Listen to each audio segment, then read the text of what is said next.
प्रिय छात्रों नमस्कार। आइए आज हम आपको बताने वाले हैं कक्षा 10वीं विषय हिंदी के असाइनमेंट के आंसर को।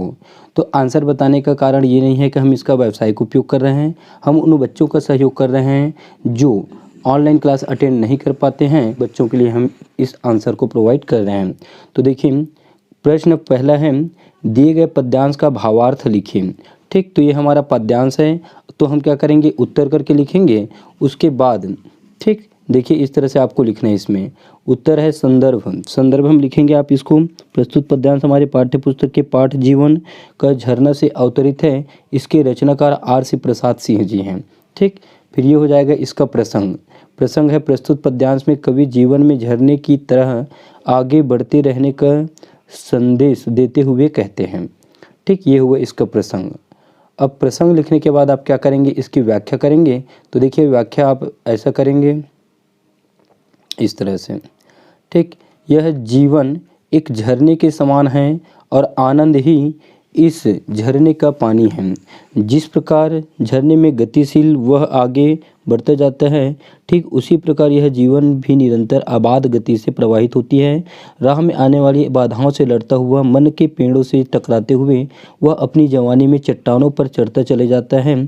ठीक उसी प्रकार मनुष्य भी जीवन की वास्तविकता को समझते हुए, सकारात्मक विचार रखते हुए हर कठिनाइयों को पार करता हुआ आगे बढ़ता है। मतलब इसमें हमें जीवन के बारे में बताया गया है। ठीक, झरने का एग्जाम्पल देके अब इसमें हम विशेष लिखेंगे। तो ये जो हमारा पद्यांश है, ठीक, ये जो हमारा व्याख्या है, इससे हमें ये पता चलता है कि इसमें अनुप्रास अलंकार है, भाषा सहज सरल व प्रवाहमयी है। ठीक, तो इतना आप इसमें नोट करेंगे। फिर इसके आगे देखिए, फिर सेकंड नंबर में है आपका तानाशाही क्या है। तानाशाही की जीवन शैली कैसी होती है, अपने विचार 3 बिंदुओं पर लिखें। तो तानाशाही क्या करेंगे हम, जब मनुष्य परिस्थितियों से समझौता नहीं करता, हानि लाभ की परवाह किए बिना केवल अपने विचार को ही प्रधानता देता है, तो तानाशाही कहलाता है। ठीक, तानाशाही यहाँ पे और लिखा हुआ है, इसको क्या किए हम 3 बिंदुओं पर लिखे हैं। तो देखिए तानाशाही को हम 3 तरह के व्यक्तियों का उदाहरण देके समझ सकते हैं। तो तानाशाही जैसे घमंड करना, उसी को हम तानाशाही कहते हैं। तो इसमें पहला नंबर है रावण। रावण शिव भक्त था, ज्ञानी विद्वान था, लेकिन अभिमानी अड़ियल भी था। उसने अपनी सत्ता पर अपना दबाव बनाए रखा था। ठीक, ये होती है तानाशाह। हिरण्यकश्यप को ईश्वर से वरदान मिला था कि उसे कोई नहीं मार सकता। ठीक, वह अजर अमर और अविनाशी रहेगा। उसके पश्चात सारे समाज में यह कह रखा था कि ईश्वर के नाम के स्थान पर लोग उसका नाम लें, उसके नाम का जप करें। वह अपने आप को शक्तिशाली समझकर लोगों पर दबाव डालने, उनसे अपनी बात मनवाता था। ठीक, ये था तानाशाही के लिए हिरण्यकश्यप का उदाहरण। एक उदाहरण ले सकते हैं हम स्टालिन, सोवियत संघ का नेता था और वह राष्ट्रीय तानाशाह था। ठीक, इस तरह आप इसके आंसर को लिखेंगे। ये हुआ सेकंड। अब देखिए थर्ड नंबर, तीसरा नंबर का क्वेश्चन है, सी कुमार किसान से मजदूर कैसे बन गया। ठीक, इसमें 2 क्वेश्चन है, अ और बी। कोठी का धान छलक जाए, ये जिंदगी फिर चमक जाए, पंक्ति का आशय स्पष्ट कीजिए। तो सी कुमार जी का आंसर हमारा ये वाला है, सी कुमार किसान से मजदूर था और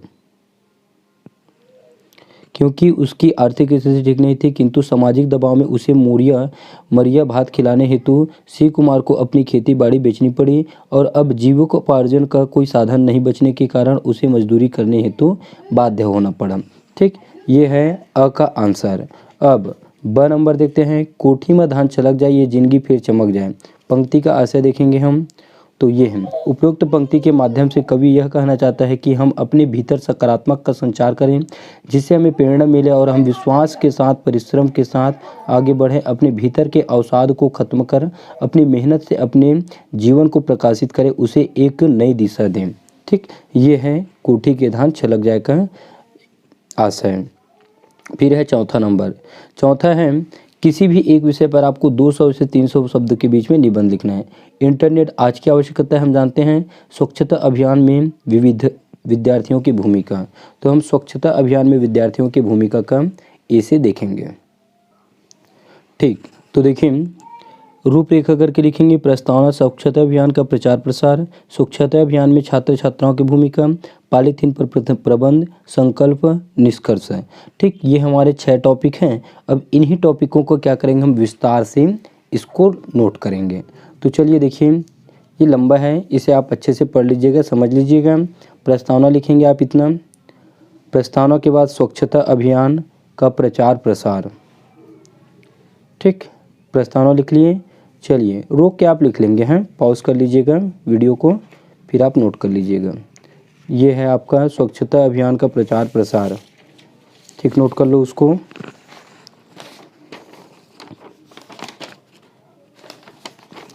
ठीक, उसके बाद उसके आगे और है, देखिए, अच्छा, बहुत अच्छा। ठीक, उसके बाद है बहुत अच्छा के बाद प्रभाव दिखाई दे रहा है। आज कचरा फेंकने से पहले लोग इधर उधर दौड़ लेते हैं, कचरा पेटी कहाँ है, और फिर कचरा फेंकते हैं। ठीक, थर्ड पॉइंट है स्वच्छता अभियान में छात्र छात्राओं की भूमिका। ठीक, इतना पॉइंट लिखेंगे, इसमें नोट कर लीजिए, पॉज करके आप इसे नोट कर लीजिएगा। फिर है पॉलीथीन पर प्रतिबंध। ठीक, पॉलीथीन पर प्रतिबंध, पॉलीथीन पर प्रतिबंध आप इतना बताएंगे।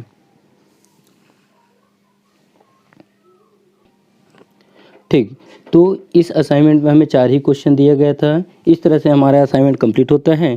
तो ये वीडियो आपको अच्छा लगा तो इसे चैनल को सब्सक्राइब जरूर करें, साथ ही साथ बेल आइकन को प्रेस कर लीजिए और ऑल के बटन को क्लिक कर लीजिए, ताकि हम ऐसे ही नए नए वीडियो अपलोड डालेंगे तो उसका नोटिफिकेशन सबसे पहले आपको मिल जाएगा।